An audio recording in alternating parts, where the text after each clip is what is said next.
mlayu ning ngopo? Anak sapa iki? Putra. Jeneng to? Iya. Wah, entuk juragan aku. Wah. Putra apa jeneng? Anyar aku. Kok mung ditempleke tok ora dimiki. Yong. Ngapa ya kowe iki?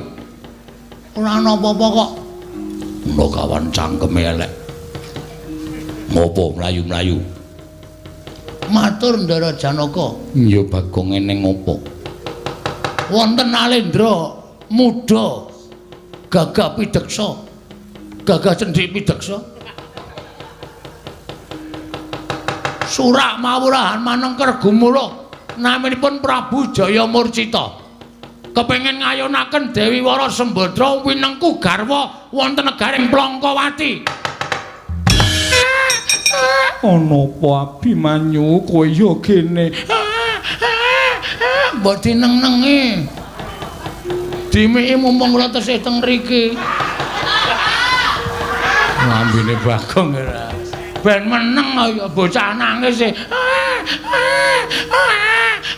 Sembadra ya gene Abimanyu ku ya kene kok ngoncang marang-marang ngono. Yo Petro. Yo. Nang ngoten nak.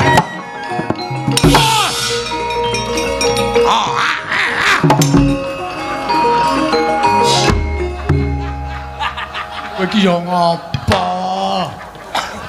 Wong maune ora ngopo-ngopo kok. Terus ngerombong buta. Gong, hei. Kowe iki ngopo e? Tak kira nek kancaku iki mau. Kancaku diantem mau kan ora trima. Kae mau ki buta. Ku yo ngantil tenan e. Aku yo kaget. Tak kira buta tenan. Cangkeme ambane ra jamak-jamak.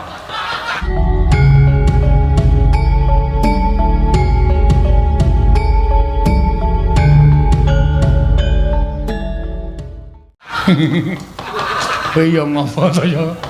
Wah, cangkeme ombo, matane plirak-plirik. Kira niku wis yo. Anggere ngrungu tembung kira kok. Wah, Kala Durgangsa kene nyedhak. Pripun, Den? Kok mundur? Sing maju mbokne. Wedok lho, mirip wedok lho. Wis yo. Nggo isu-isukan hashtag. Wah. Sinten? Betari Durga. Wah. Men, ketemu lenggananmu, men. Wah. Kowe ngapa ya, men? Durga kok melu-melu anake. Ha. Sing momong Werkudara iki ayo tandingana leganing atiku.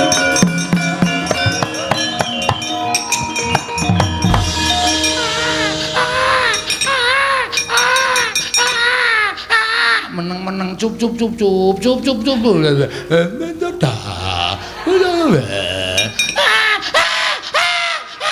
malah gila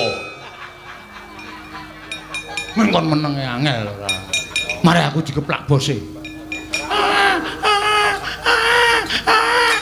yo gene Petro mboten ngertos niki adawuhipun Ndrawati kenyusulke sampeyan. Wah, Abimanyu anakku aja nangis, ayo tak gendong, tak jak perang le.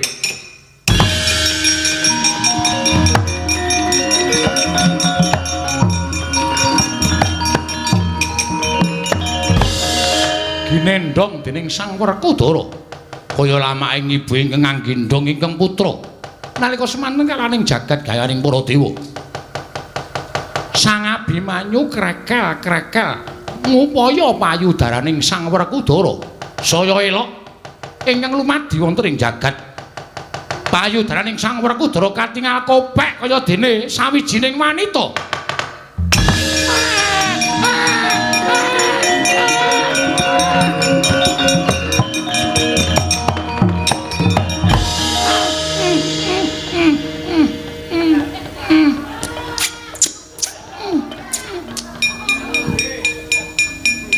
Iso mlenthung semono to kuwi. Kuwi sijine nganggur mbok kula. Sikut ndasmu. Mboten sampeyan Kang Supan napa? Wah, aku dhewe ra ngerti wis ben Petruk. Bocahe wis meneng. Nggih, kok dadi kaya ngono kanane. Bayi ora ngerti tata krama. Kudune kowe tau tate nampa critane wong tuamu Jodewati. Yen pustaka Jamus Klima Sada. Kowe dudu putaka baen-baen.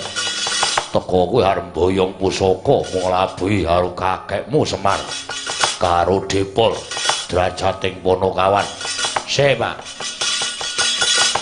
Bapak nggadang karo anak kuwi supaya dadi anak ingkang duweni jiwaning satriya. Monggo aku wis sago karo kakekne Semar. Nek nganti aku ora iso mujuti apa dadi panyuwuning kakekne Semar, monggo aku diutus nyuwun ngambil pustaka Jamus Klima Sada sing tembung nyuwun ngambil ki ming nyilih upama wis paripurna mesti bakal dibalekake. Ning nek bapak gawe perkara iki digawe angel nuwun sewu nek aku wani karo bapak. Wah, deplok ndasmu. Tak deplok ngendi? Kowe aja sembrono. Wani karo wong tuamu. Aku ora wani karo bapak, ning nyuwun sewu, wani karo kamurkane bapak. Mbok pitungen to. Kakene Semar kuwi gedhe lelabuhane tumrap para Pandhawa. Nek kakene Semar nyuwun ngambil pusaka kok ora dikeparengake iki, doh nyono, cerak nyono padha mestani Pandhawa ki ora ngerti males kabehane karo kakene Semar. Kakang Mas.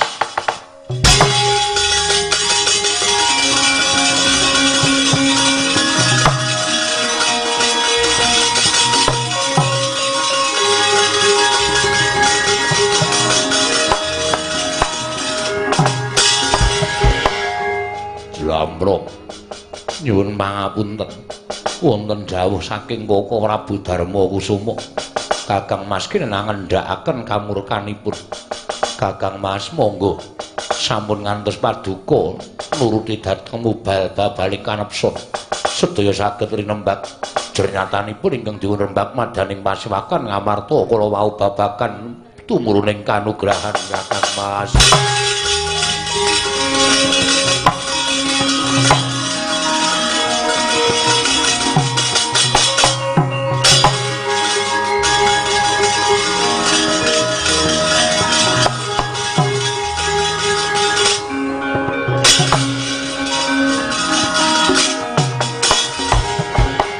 Antasena ana apa Pakde?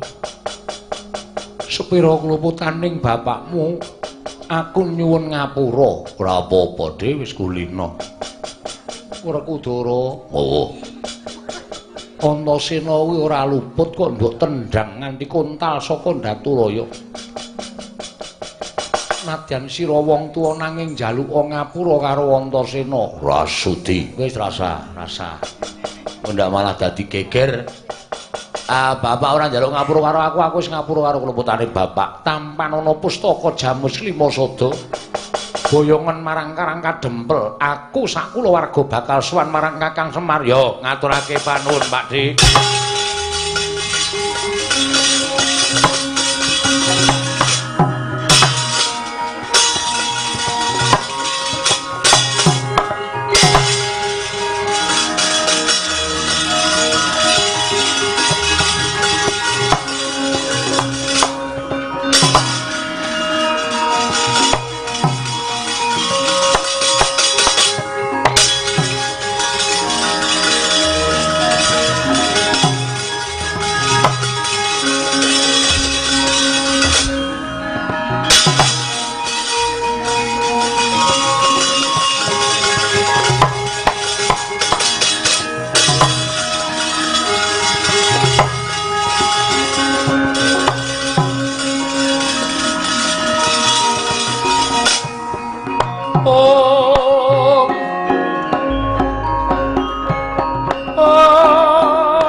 miat langan ninggalang kewan larawan dan moncar dinon lir kekonang surem sorotetan badan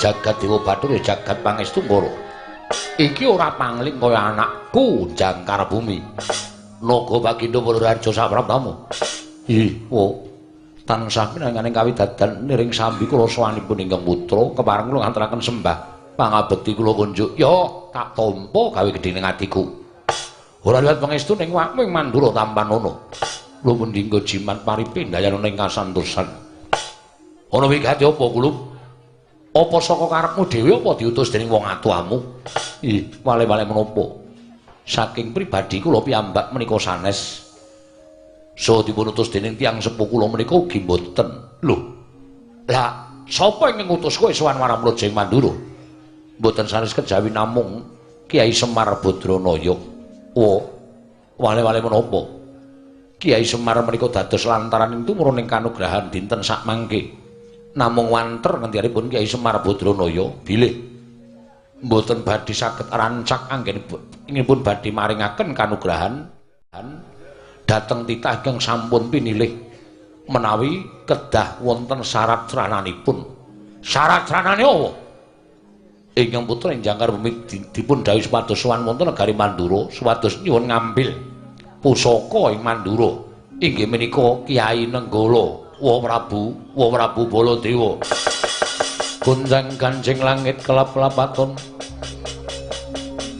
lir kincanging risang mawe gandrung ing Antarja wonten timbalan kaya jretangi marang kamurkane wong tuwa kowe ngerti ora yen pusaka Kyai Nenggala kuwi dumunung ana ing sak jabaning daging sak jroning kulit kuwi dudu pusaka agalan kuwi dudu pusaka ingkang bisa disilih dening sapa-sapa bae nanging kuwi pusaka mapan ana ing anggane awakmu ing Mandura lha kok dadi Kakang Semar bakal nyuwun ngambil pusaka iki anggepe piye nyuwun pangapunten kok nadyan kathah-kathah mengdika paduka Kanjeng Prabu Baladewa nanging tetep kula badhe nyuwun ngambil menawi paduka Kanjeng Prabu mboten keparengaken kula nyuwun pangapunten paripaksa kula inggih tah meksa dhateng paduka Kanjeng Prabu piye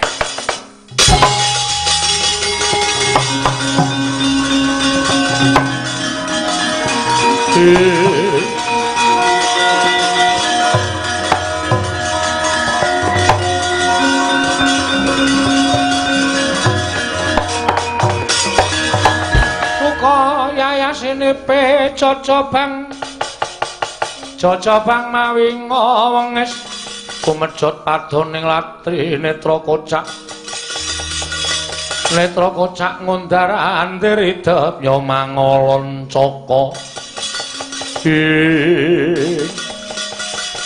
Antarja wonten timbalan apa sing mbok kandhake mau apa tok pitung nganggo nalar sing ganep kowe ngerti ora aku kuwi kadange tuwa Yai Kresna tegese aku ki wong tuamu aku kadange tuwa bapakmu Jodipati tegese aku ki wong tuamu Mandura lha kok dadi kowe arep ngrebut sarana peksa pusaka Kyai Nenggala apa kira-kira kowe wani karo Baladewa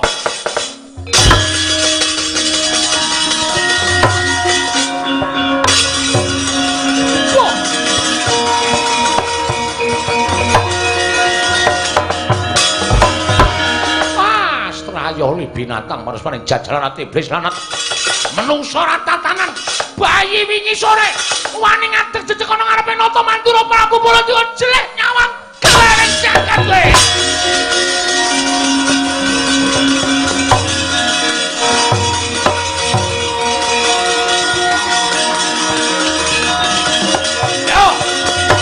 ayo ketokkan kartek kaya lu ke barat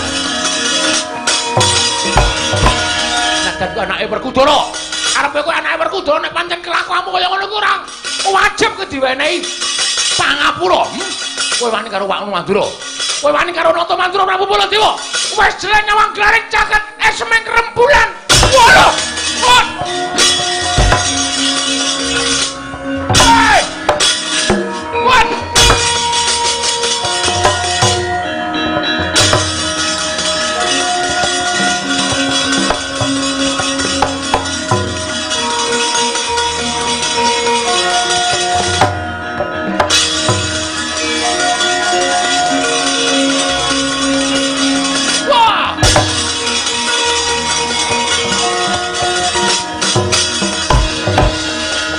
manusmaning jajal ngantem dodo sesek nganti aku tiba.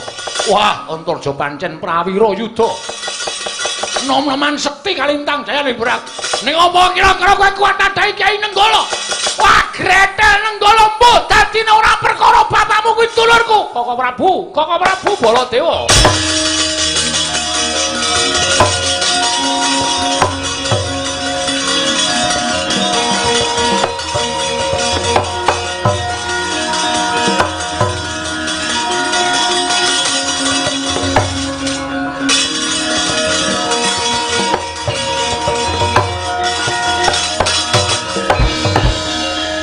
Kresna, inggih. Ora tok penggak modar bocah kuwi. Sampun to. Wong padha karo merang tangan landesan dengkul. Menika mangke panjenengan ingkang badhe tuna piyambak. Ningatanipun Antarja wani karo pun Kakang. Inggih, mergi paduka Kanjeng Koko Prabu namung dipun suwun ngambil Kyai Nenggala kemawon. Mboten dipun paringaken. Nenggala iki ora bisa pisah karo Baladewa. Kajengipun Antarja panci mekaten panjenengan kapulih tedhak wonten ing Karang Kadempel Koko Prabu.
Den mrayitna semuriris eka balik titiyane gandayane Kakang Semar kula karepmu piye to Kakang? Lah kok dadi mbingung marang para Pandhawa aku sartaning Koko Prabu Baladewa. Kakang Semar kepiye mungguh kersaning Kakang Nayantaka? Kakang Semar kepiye mungguh kersaning Kakang Semar? Wah, Dipol aja ganggu gawe. Nganggo dolanan Pandhawa lan liya-liyane. Mangke riyin lho. Kula mboten ajeng damel dolanan. Ning niki pancen niat kula mergi kula niki wis nyimpen wahyu kanugrahanipun astan wahyu katentreman kula papanaken wonten ing kuncung kula. Mongko sedaya pun sami prisa bilih kula menika dados lantaran tumedhaking kanugrahan. Kula niki menungsa lumrah sing duwe pepinginan. Kula duwe pepinginan wahyu niki aja nganti keliya ning nggih tetep ditampa dening ndara-ndara kula Pandhawa. Mung syarate kudu ana seksi-seksi sing kula jaluk inggih Nata Ndarawati kalih Nata Mandura. Lah kula niki ming derajate ngaceplik, kula niki ming batur, kok arep ngrawuhake para priyagung niku ora. Ibarate kaya cecak nguntal cagak cebol gayu wulan wuta ngitung lintang tangeh kelakone cepak wurunge. Mula terus kula etok-etok nyuwun srana syarat kanthi kula nyuwun pusaka kedah rawuh wonten ing Karang Kadempel. Nek jane sing kula karepke nggih priyagunge ora kok pusakane. Lah gandeng samangke pusaka Sampun mapan wonten angganipun utawi sampun kula tampi mangke badhe-badhe kula kunduraken kaliyan ingkang kawogan. Ning napa sing pun kula papanaken teng kuncung niki mang tampi rumiyin sapa mengke sing bakal kedunungan wayu ing antaraning sami lenggah wonten ing papan mriki Ndara.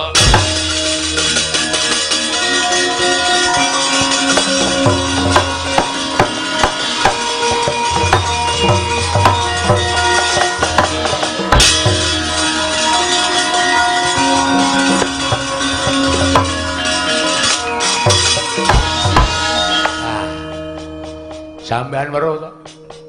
Mak biar. Clorot-clorote wayu niku panggraitane ora beda kaya menungsa. Pun mapan teng angganipun Sinuwun Ndarawati lah.